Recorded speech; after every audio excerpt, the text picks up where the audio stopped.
Isang kagimbal-gimbal na balita. Franz Castro, nagdadala pala ng mga kabataan sa isang NPA area. Pero bago ang lahat, maaari po kayong mag-subscribe para maging updated sa mga issue at bagong mga balita. Franz Castro at Raul Manuel, binalatan ni Congressman Ronald Cardema. Ayon pa kay Cardema, nagre-recruit umano itong si Franz Castro ng mga kabataan o estudyante, lalo na ang mga taga-UP para maging NPA. Dagdag pa nito, kasama rin nga raw dito itong si Kabataan Party List Representative Raul Manuel.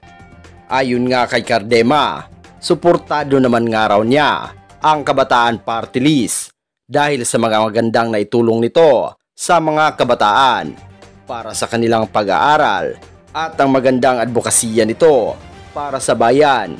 Ngunit ito pala ay isang patibong tungo sa kanilang kapahamakan. Narito ang buong detalye. Recently, na-convict si Congresswoman Franz Castro ng ACT Teachers Party List na nagdadala ng kabataan sa NPA area. Hindi ako yung nagsabi na NPA area yung pinagdadalahan. Yun mismo sa RTC decision nakalagay, dinadala yung kabataan in the middle of the night sa NPA area, endangering their lives. Doon na lang, mag-iisip tayo. Wala naman sigurong ganun kabobo dito sa hearing na to sa Senado. Puro matatalino pinapadala dito. Saan nga nakakita na dalawang kongresista, hating gabi, nasa bundok, anong ginagawa nila doon? May kasamang bata sa NPA area. Pwede nating i-exaggerate, may freedom of travel, may freedom of speech and everything. Anong ginagawa ng dalawang kongresista? Nagdadala ng bata sa kabundukan na merong NPA in the middle of the night. Kaya nagtaka yung RTC doon, kaya nila kinonvict for endangering the lives of the Filipino youth. National Youth Commission Chairman, bilang isang dating UP Diliman, ROTC Corps Commander, ang aking asawa, doon ko rin nakilala sa UP. Ang aking kapatid, doon rin galing sa UP. Ang problema, ang pagkakamali, minsan natotolerate natin. Minsan, pag binabanatan yung mga NPA na napatay na galing UP, o PUP, minsan doon sa mga forum natin sa UP, minsan parang lalabas pa, defend UP, or something about school spirit. It is not regarding school spirit. It is not regarding the achievements of the university. For example, pag kausap ko sina Raul Manuel sa Kabataan Party List, sinasabi ko, yung mga advocacies nyo sa Kabataan Pilipino, marami dyan, sinusuportahan ko rin. Marami dyan nakakatulong sa bayan. Pero pag may napapatay kayong miyembro na NPA at hindi kayo nagsasalita, dun nawawalan ng significance yung ibang achievements ninyo dahil sa hindi nyo pagkondena, dun nyo natotolerate yung ibang miyembro nyo mag-NPA. We cannot say na ang dami namin nagawa para sa bansa, ang dami naming advocacy para sa bansa. Pero pag meron tayong mag-aaral, meron tayong miyembro, meron tayong alumni na napapatay bilang terorista, we cannot cover it up na ang dami namin nagawa sa bansa, kaya yan, isolated case. Siguro pag isa kang school na meron kang napatay na NPA na miyembro, baka isolated case isang miyembro. O sabihin mo na 3. Pero kung 10, 20, 50, 100 alumnus ninyo, o miyembro ng inyong organisasyon ay napatay bilang teroristang NPA, merong something na problema na hindi natin tinututukan doon. Ang masabi ko sa inyo, dito sa 6 na taong ko sa National Youth Commission, nakita natin, nagtulong-tulong ang buong gobyerno mula 89 guerrilla fronts, 7 na lang ngayon. Ibig sabihin, effective yung NTF-ELCAC, yung pagtutulungan ng iba't ibang ahensya ng gobyerno. Ngayon, wala ka nang lalaban ng mga balangay, pulutong ng NPA kasi naubos na talaga sila. marami ring matatandang NPA sumuko na. So saan tumututok ang NPA ngayon? Sa pag-recruit sa mga kabataang Pilipino at sa mga estudyante to replenish their ranks. For example, recently, na-convict si Congresswoman Franz Castro ng ACT Teachers Party List na nagdadala ng kabataan sa NPA area. Hindi ako yung nagsabi na NPA area yung pinagdadalahan. Yun mismo sa RTC decision nakalagay, dinadala yung kabataan in the middle of the night sa NPA area, endangering their lives. Doon na lang, mag-iisip tayo. Wala naman sigurong ganun kabobo dito sa hearing na to sa Senado. Puro matatalino pinapadala dito. Saan nga nakakita na 2 kongresista, hating gabi, nasa bundok, anong ginagawa nila doon? May kasamang bata sa NPA area. Pwede nating i-exaggerate. May freedom of travel, may freedom of speech and everything. Anong ginagawa ng 2 kongresista? Nagdadala ng bata sa kabundukan na merong NPA in the middle of the night. Kaya nagtaka yung RTC doon, kaya nila kinonvict for endangering the lives of the Filipino youth. Pangalawa, yung kina Raul Manuel, pag usapang NPA na, nahihirapan na rin siya makipagdebate. Kasi hindi niya kinokondena. For example, tong Akbayan, sa 6 na taon, kinokondena ako na Akbayan. Pero hindi namin sila kinokondena. Bakit? Wala naman nanggagaling na NPA sa kanila eh. It is a political stand.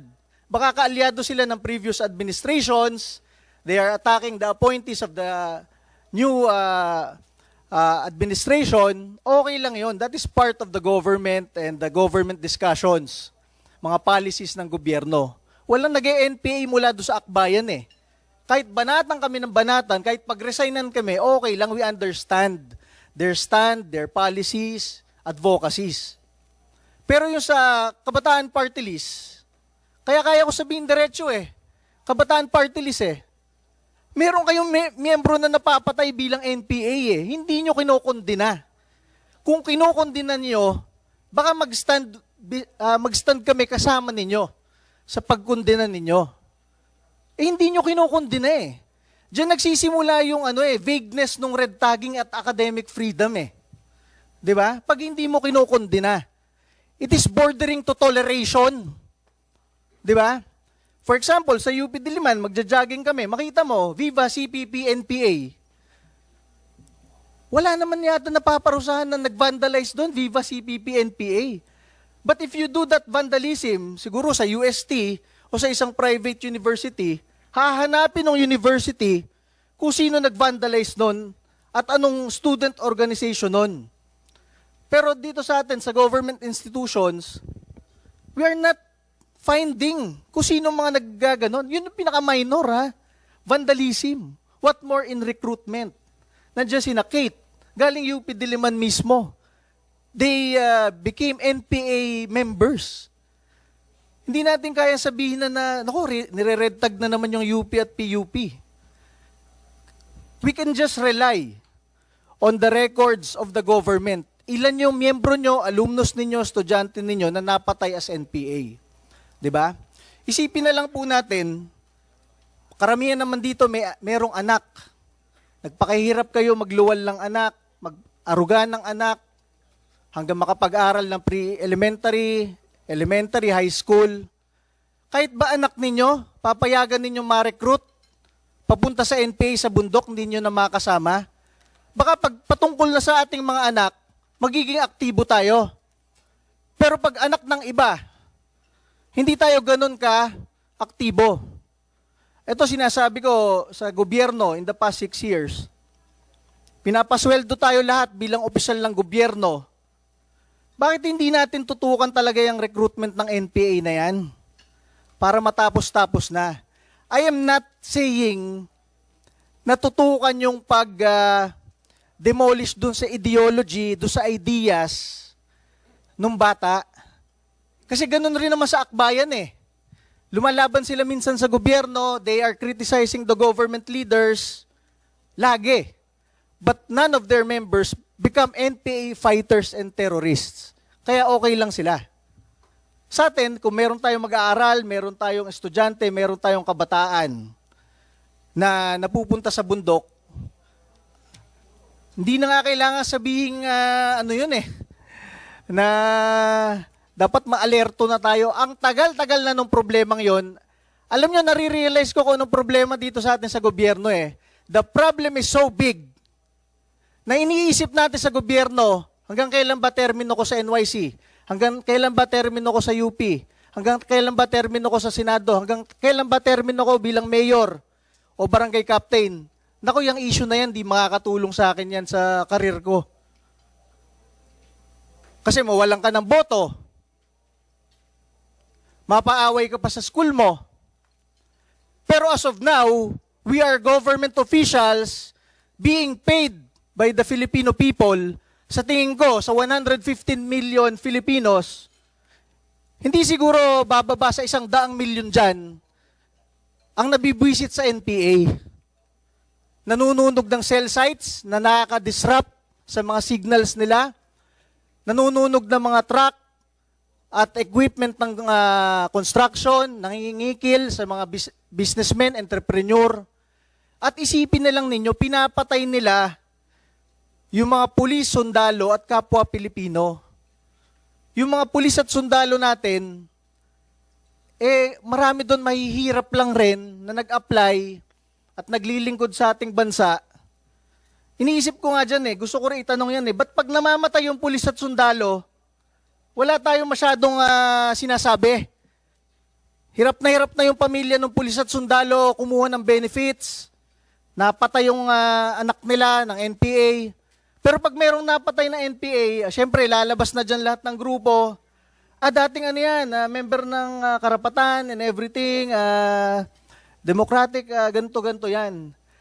Sinasabi ko, inuulit ko ngayon, the only reason kung bakit lumalala yung red tagging na yan is because tinotolerate natin yung vagueness ng mga termino, academic freedom.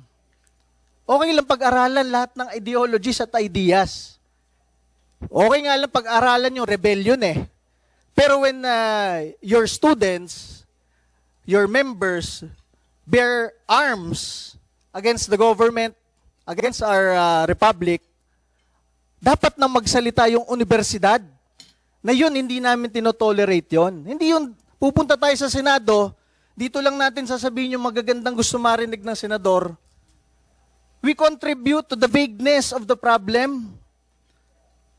Kung si Raul Manuel, kinokondena niya yung members na napapataya sa NPA, tapos ang usapan. He is not tolerating. If UP and PUP condemn alumni members who become NPA or students who become NPA, tapos ang problema. But as long as we do not speak against this youth recruitment on a regular day, we tolerate on regular days for it to happen. Siyempre dito, pagharap natin sa senador, gusto natin na makaalis na dito, mabigay sa senador kung anong gusto niya marinig. Ganun rin pag budget hearing. Pero sinasabi ko sa inyo, lahat tayo dito, marami dito, pinapasweldo ng taong bayan at ng gobyerno. At habang nandito tayo, mandato natin ipatupad ang batas na dalhin ng mga kabataang Pilipino towards nation building, create productive activities for the Filipino youth. Ito, last na sir. Dito kasi sa sinasabi natin dito, enjoin the Filipino youth to become nationalistic and patriotic. Who will say kung ano yung sense of patriotism? Kasi naging LFS ako sa UP Los Baños Pwede natin sabihin na ang pag-bear ng arms is a very patriotic act. Kaya nga sasali sa Kabataang Makabayan KM Makabayan nga Who will tell those students that those activities are not really nationalistic, patriotic, and contributory to nation building? Magulang? Paaralan? Ako sinasabi ko na ngayon, dapat merong mag-draw the line doon sa mga activities ng mga mag-aaral. Hindi doon sa ideas, kahit doon na lang sa pagkondena.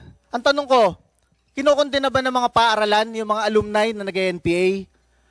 And lastly, bakit sa lahat ng state colleges and universities, bakit meron tayong D&D accord with UP and PUP? Alam nyo, ito nakaka-contribute dyan eh. Bawal pumasok yung government troops sa UP o sa PUP. Dati nga may naghahasa sa UP Diliman, kailangan pa magpaalam ng PNP bago makapasok. Nandun na yung naghahasa, nandun yung bangkay, malapit sa checkpoint ng UP Diliman. Why, bakit tayo merong ganong accord? Nagagamit yan, naabuso yan ng ibang NPA. Pag bumababa sila sa metropolitan area, syempre doon sila tatambay sa area na hindi pwedeng makapasok ang tropa ng gobyerno. How come na meron tayong government-funded institutions na bawal protektahan at isecure ng tropa ng government? Diba? Yun lang po ang sinasabi ko. And yun po, madami ako masabi dyan. Kaya lang for the past 6 years, talagang pagod na ako dito sa issue na ito. At tinuturo na nga ng mga dating rebelde, nagaling rin sila dito sa school natin, ayaw pa natin talagang tutukan kung sino yung nagre-recruit dun mismo sa campuses natin. Yun lang po. I was the chairperson of the Gabriela Youth in UP Mindanao, and also I was the Gabriela Youth. Yes, Your Honor. And also I was the chairperson of the Alyansa ng Aktibong Kabataan sa UP Mindanao, or Anak UP Min. So I joined the New People's Army last May 11, 2014, 2 weeks after my graduation. I became the former secretary of the Guerrilla Front 55, SRC5, SMRC. So, Kate and I, we have the same story. So parang ayoko na po yung paulit-ulit na lang po tayo, because we already know what is really happening sa mga universities, sa mga state universities and colleges when we talk about the CPP, NPA, NDF recruitment. But maybe I just want to raise na marami kasing nagtatanong sa akin, so ano yung pwede natin gawin? So given that napakarami na po naming mga former members ng legal front organizations na naging member ng mga underground mass organizations at hanggang naging membro ng Communist Party of the Philippines at naging membro na po talaga ng New People's Army. Why not we will use our testimonies as grounds na itong mga identified legal front organizations ay maging basis kung kailangan pa ba natin silang i-accredit? Kasi we always talk about the policies, nagawa na natin tong lahat, Bakit may nakakalusot pa rin? Because the Communist Party of the Philippines will never stop recruiting students dahil ang mga estudyante ang balunan ng mga politiko-military cadre sa CPP-NPA, it is the responsibility of the Communist Party of the Philippines to recruit students para ipagpatuloy yung People's Democratic Revolution. It is part of the indoctrination, and it is the responsibility, again, of the members of the Communist Party of the Philippines. Miyembro yan ng legal front organizations, at lalong-lalo na syempre yung mga miyembro mismo ng New People's Army. So, sa konsepto kasi ng People's Democratic Revolution, ng CPP, NP, NDF, may dalawang forma ng pakikibaka. Yung paulit-ulit na po din naming dinediscuss, yung parliamentary struggle and the armed struggle. Hindi po yan pwedeng magkahiwalay.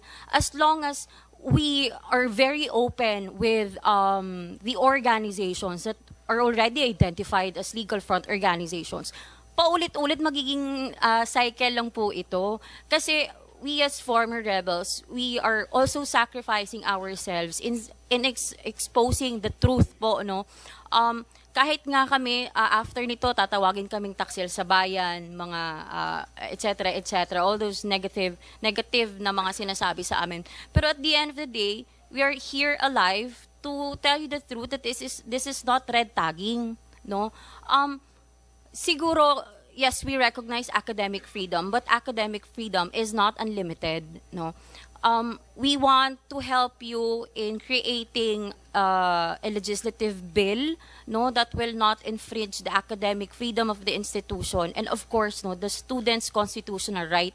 Kasi lahat naman po, parang kung ikaw kasi naging aktivista ka na, tapos na-radicalize ka na, kung nasa legal front organization ka, for example, Raul Manuel, you have the audacity to really talk about the laws and the provisions sa gobyerno kasi nasa legal front organization ka. But how about those people or those children na nasa loob mismo ng kilusan na hanggang ngayon ay members ng New People's Army? So, kung atin pong talagang, I mean, if we will really dig into the mechanisms ng CPP and PNDF, ang dalawang forma ng pakikibaka, napakataas pa po yan na, napakalalim po yan na scientific explanation, no? Pero kung tayo lang first, of course,